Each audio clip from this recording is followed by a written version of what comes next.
Star Trek: The Next Generation, Starfleet Academy, number 2, Line of Fire, Chapter 11. Oh dear. The comment was from Paul Dini, and the sight that he was viewing was not good. The impact of the blast had literally knocked the 2 massive phaser cannons over. Each of the weapons was about 20 feet high and incredibly heavy. They were long and streamlined, so large that they had seats at the end for operators to sit in if they wished to target manually. When mounted upright, as they had been shortly before, they were on swiveling turrets, their vicious muzzles aimed skyward through slots in the building's domed ceiling. Worf, Dini, Trump, Zach, Kaler, and Kodash examined the situation with dismay. A number of other colonists were around as well, looking in frustration at the situation. "We need pulleys, some sort of lever system," suggested Kaler. "There isn't time," said Dini. And then one of the colonists was heard to shout, "It's all your fault!" It was a Terran colonist who had spoken, and he was addressing one of the Klingon co-workers. The Klingon's mouth drew back in a snarl as the Terran said, "It was a Klingon ship that did this." It was Federation weapons that did this," snapped back the Klingon. Trump looked questioningly at Dini, who shrugged helplessly. "It's a small colony. Word gets around quickly here." In the meantime, more heated words were being exchanged, and then abruptly 2 groups of colonists charged each other, Klingons on one side and Terrans on the other. Months of frustration and anger were now fueled by terror of their predicament, and they struck out at the only enemy that they could get their hands on, each other. It took the Federation and Klingon teams long moments to pull the warring factions apart. And Trump abruptly spoke in a voice so loud, so sweeping, that it demanded immediate attention. "You pathetic fools," he boomed. "Is your hatred and hostility more important to you than your own survival? The enemy isn't down here. He's up there. He's effecting repairs on his ship at this very moment, and there's every chance that, whatever his reasons for wanting to attack you, he's going to come back and finish the job. Now, are you going to make his chore that much easier for him? Or are you going to give an accounting of yourselves? Show him what it means to take on the combined efforts of the Federation and the Klingon Empire?" "I came here concerned about the future of Klingon and Federation co-ventures. I tend to think that your major consideration should be concerned about your own futures, which may not be measured much beyond the next few minutes." And suddenly, to Worf's astonishment, Trump yanked small hand phasers from his tunic.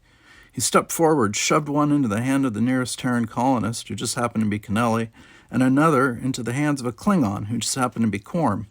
Then he stepped back and said, "Fine, go ahead, shoot each other, see if I care." And when they paused, looking momentarily confused, Trump said even more forcefully, "Go on, do it.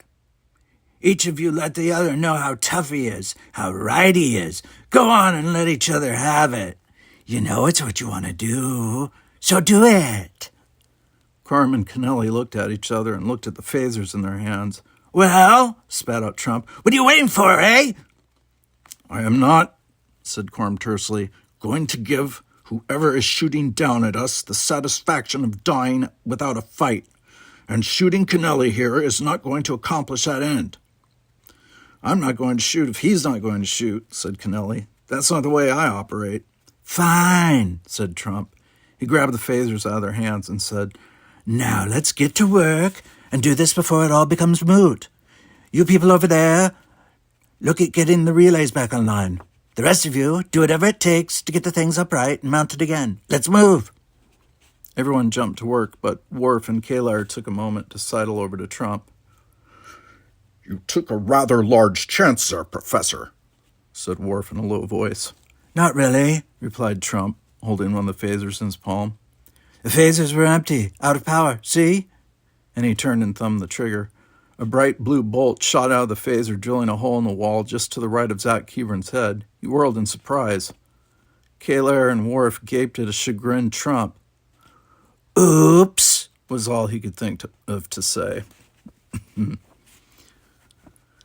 Tanya was surveying the generator room with dismay. Various phaser blasts had done a job on relays and systems lines. With her going over the system were Salida, Gower, Card, and McHenry. Here's where we have to put up top priority, called out Salida. She was pointing to a particular area on an electronic schematic that had been called up on one of the functioning computer screens. This is the subsystems that powers what? These are the subsystems that power the phaser cannons. There we go. If we don't reestablish this link, then none of the rest of it is going to matter. All right, said Tanya crisply. Matt, Gower, we work on getting the generator up and running. Salida, you and Card get started on reestablishing the link. There were noises from outside, the sounds of arguing. Colonists were shouting at each other. Card went to the door and bellowed, "We could use some help in here." Which are you more interested in, arguing or saving your miserable hides? Within moments, there were a half-dozen extra hands in the generator room, the miserable hide contingent apparently far outweighing the arguing contingent. Somewhere high above the surface of Dantar 4, the crew of a ship finished repairs and turned their attention back towards the planet's surface. Through gritted teeth, Worf grunted, "Come on, put your backs into it." The cumbersome phaser cannon was at a 45-degree angle and teetering. The only thing stopping it from falling was the combined strength of the cadets, the Klingons, and a number of colonists. Zach and Kodash were side by side, pushing with all their considerable strength. Kodash tossed off a glance at Zach and grunted, "I heard that Picard was supposed to have some muscle to them." "More than enough to match you, Klingon," snarled Zach. "It's falling!" shouted Trump, who was not pushing, but instead directing the efforts of those who were. "Watch it! Brace yourselves!"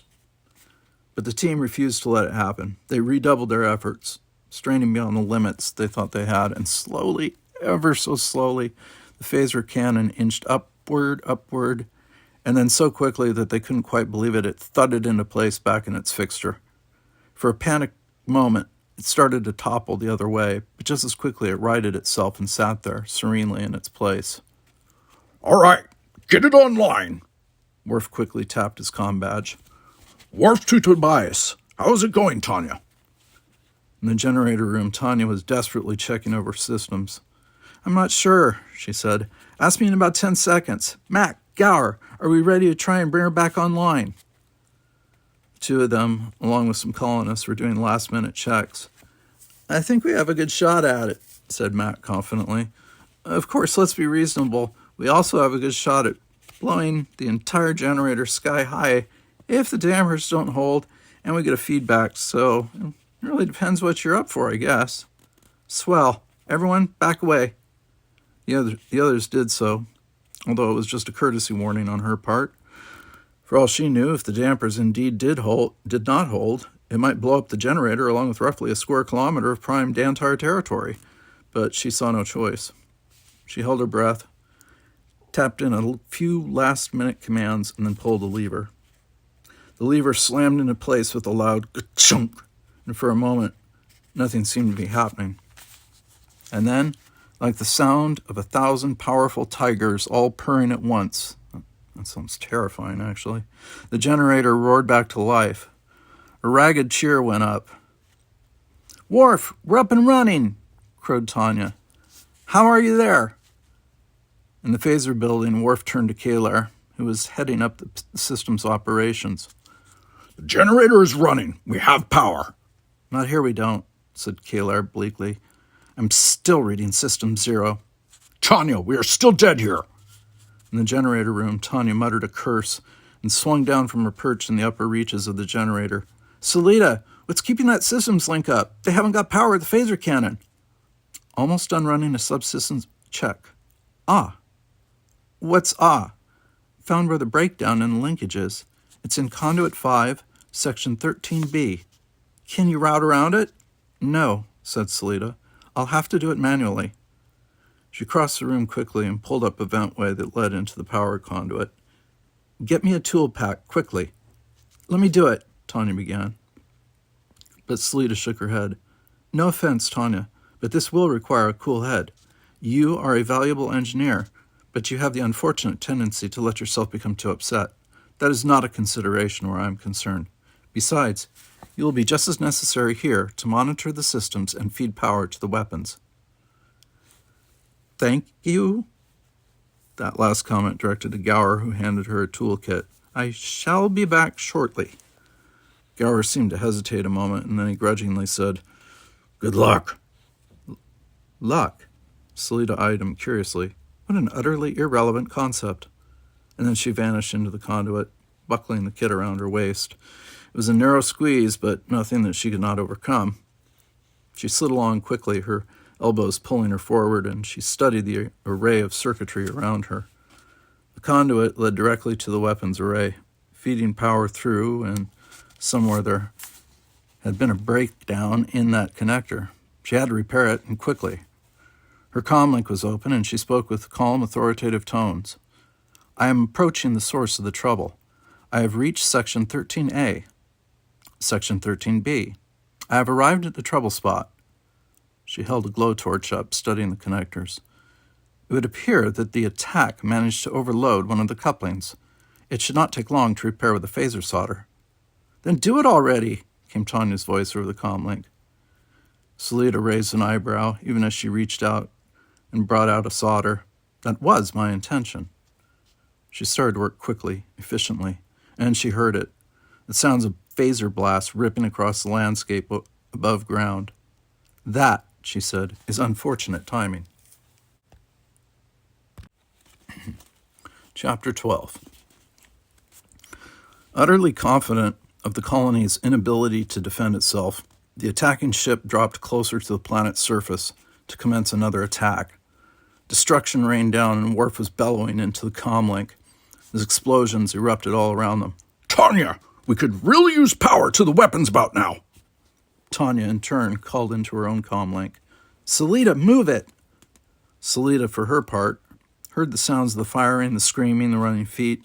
She did not, however, let it distract her from the meticulous performance of her job. Just another few moments, she said calmly. We may not have another few moments, Tanya's voice came over the comlink. In the weapons room, meantime, Worf turned to Kalar and called, Any change in the readings? Kalar, at the firing and targeting control, said, No, we still have no power. And suddenly the building shook as a stray blast struck overhead. Kalar looked up just in time to see a huge chunk of the ceiling plummeting toward her, and then a body slammed into her, knocking her aside. It was Professor Trump, moving as quickly as he could, the urgency of the moment galvanizing him into action. It was not, however, enough to keep him moving. He cried out as the ceiling caved in on him. And then Zach Keebran was there, his massive and sturdy body outstretched over the professor. The rest of the crashing rubble cascaded down and off Zach's sturdy body, sparing the professor from further injury. What he did sustain, however, was more than enough to render him unconscious. Get him to safety, called out Worf over the sounds of the phaser blast from above. Safety?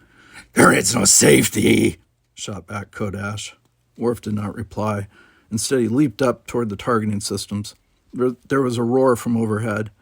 Through the gaping hole in the roof, they could see the ship with their own eyes now, wings outstretched in the distinctive Klingon style. Undoubtedly, their sensors had informed them that the planetary defense systems had no power to them.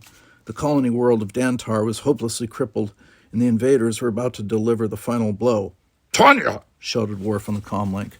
Salida! Shouted Tanya on the comlink. And in the conduit, Salida made a final connection. All around her, the power grids roared to life. As calmly as if she were announcing the weather, Salida said, The couplings are alive and hot. Repeat, you're hot. Fire when ready. Worf had been staring at the power readouts fiercely, as if trying to will them to life. The automatic target locks had the attacker dead in its sights, but there was no power to fuel the phaser cannon. And then suddenly the readings, which had been lodged firmly at the bottom of the red zone, skyrocketed to the top of the green, with ready indicator lights flashing. He heard Tanya's triumphant shout of, Warp, we're hot! Do it! Bolts screamed down from overhead as Worf slammed his fist on the trigger mechanism. The phaser cannon shrieked, deafening the people who were standing too close, but their shouts were not heard over the screech of the unleashed energy. The attacker had a split-second warning when the phaser cannon came online, and that was nowhere near enough time to compensate. The cannon blast lanced across the ship's stern, ripping through the shield like tissue paper because of the close range. There was a brief moment when the power level dropped, and Worf fought down a wave of panic, but the system buffers that Tanya had installed kicked in, preventing an overload, and the phaser cannon surged with renewed life. Another powerful beam sliced through the right nacelle, shearing it free from the rest of the ship. The attacker spun hopelessly out of control, angling toward the desert. Long moments later, the sound of a deafening crash echoed across the surface of Dantar 4, metal twisting in on itself. A raucous cheer went up from everyone in the cannon housing, but it was quickly stilled as they heard the sounds of sobbing and cries from the colonists outside, and the air became filled with the smell of burning and a thick cloud of black smoke. "Worf!" called out Kalar. He went over and knelt down next to her. She was cradling the bleeding head of Professor Trump in her lap, and she looked up at Worf worriedly. "If he doesn't get medical attention immediately, I don't think he's going to make it." "Medical attention is going to be a problem," said Deanie, coming over. "The infirmary was one of the first things to be hit in the initial raid. I don't even want to think what's left of it by this point. Probably nothing." Zach looked at Worf and said what they already knew. "We're not out of trouble yet, are we?" And Worf shook his head. "No, not by a long shot." There was a sense of barely controlled panic in the air. Everywhere buildings were burning and people were screaming for help. In the back of Worf's mind, as he carried a helpless little girl to safety, he felt himself flashing back again to Khitomer. Back then he had viewed the world through the eyes of a child. Now he was grown, but the view from maturity was not much of an improvement. With everyone pitching in, they managed to control the fires and pull the people out from their temporary prisons of fallen buildings and damaged structures. Card and Deanie, we were waiting for them in the monitor building, and Deanie got right down to it. "It's hopeless," he said. "It's a miracle there were no fatalities. I can assure you that another maybe 30 seconds and there would have been. But we have tons of injuries, at least half the population. Most of our supplies are in ruins. Our hydroponics farms are destroyed. The grain is incinerated. Even our subspace communications facilities are destroyed. The only means of contact and help is on the ships at the landing strip, and those are short range, far less powerful. Who knows how long it would take for a message bouncing around through subspace transmission to reach someone." "My associate has never been one for overt optimism," said Card, "but I am forced to agree with him in this instance. As of this point, the colony is uninhabitable. If we don't get our injured and dying attended to soon, we're going to wind up with a lot of fatalities." "And that includes your Professor Trump," said Deanie. "What is your best suggestion?" asked Worf. We get our people the heck off of here," Deanie told him. "We have enough ships to transport colonists off, get them to safe haven, but..." He paused, and Salida was easily able to fill in the gap.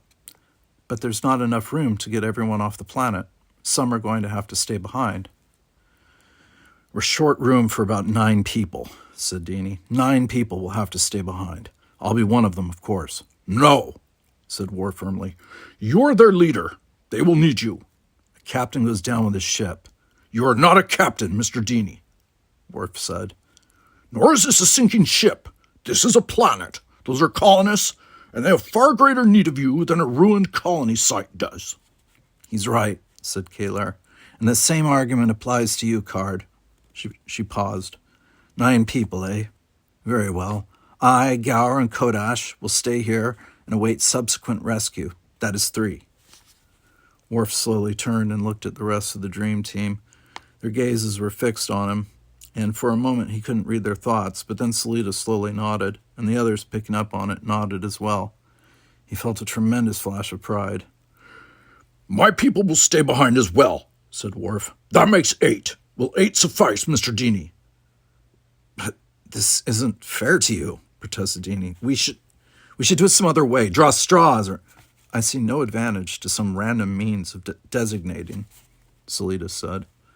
"As a group of colonists, you arrived. and as a group, you should depart, just as we follow the same credo. We are qualified and we are trained in survival. Your people are farmers, scientists, colonists. We, on the other hand, are Starfleet. And we are trained as warriors, said Gower. No chance drawing of straws can possibly surpass the simple logic that dictates we should be the ones who stay. The only question that remains is, once again, Mr. Deeney, will 8 suffice? Asked Worf. Deeney sighed. In a pinch, I suppose. The additional weight will make liftoff a little trickier, but we should be able to manage. All right, then, said Worf. It's settled. Draw your people together. The sooner you have departed, the better for all of you, and the better your chances.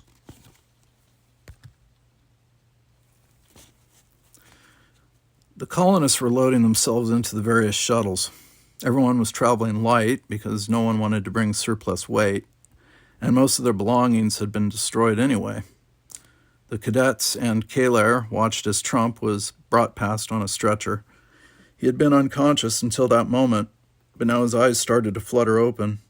Worf and Kaler went over to him, and he looked up at them, not entirely comprehending where he was. Do not try to talk, sir, Worf told him as they walked alongside him toward the shuttle. You have been injured. You will be attended to. Trump barely glanced at him. Instead, he looked at Kaler. Through cracked and bleeding lips, he whispered, You're all right? Yes, she said. Thanks to you, I am fine. Good. His voice was barely audible. When Alexander Trump saves them, they stay saved. I shall remember you, Alexander Trump, she said. Heal quickly. He tried to smile, but did not succeed. Instead, his head lolled back, and for just a moment Worf feared that he was dead. But then he saw the slow, if unsteady, rise and fall of his chest, and Worf knew that, for the moment at least, Alexander Trump was still among the living. Deeney and Card walked over to the two groups who had chosen to remain behind. All right, listen up, said Deeney. The East Quad residence hall is intact, so you won't have any problem with shelter. Likewise with energy needs. The thing you've got going for you is that there's only a few of you. The generator is jerry-rigged, and emergency food rations are low. But your energy requirements will be minimal, and since there's so few of you, there's more than enough food to last you for a few weeks. No problem then with basic survival, said Zach confidently. Oh, there is a basic problem, Brickar, Card said. He gestured toward the ships. We are operating under the assumption that the vessels were spared because the attackers wanted to be able to utilize them. There is, however, another possibility. A very logical one, Salita said. That possibility being that the attackers left the vessels intact because they wished the colonists to leave. If that were the case, she trailed off. Then much of this has been arranged, Worf realized. And if that is the case, then our greatest problem is not housing or food, but guarding against whatever plan the attackers may have set in motion. Nonsense, said Kodash confidently. They assaulted us, and we emerged victorious. Kalar ignored him as she turned to Card and said, We will act in a manner befitting Klingon warriors.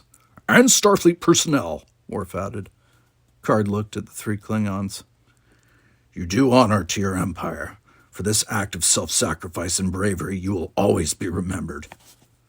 Tanya sidled over to Worf and said in a low, slightly nervous voice, Why are they talking about us like we're in the past tense? I mean, we are going to be okay, right?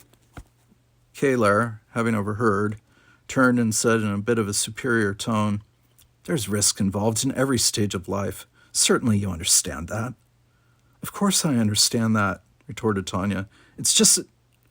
And then she looked at Worf, watching her carefully, and suddenly she decided that a better course of action would be to keep her mouth shut. So instead she simply said, Whatever risk is necessary to ensure the safety of others is one I will gladly take. Well spoken, said Card. Tanya fought the urge to stick her tongue out at Kalar. All right, then, said Deeney.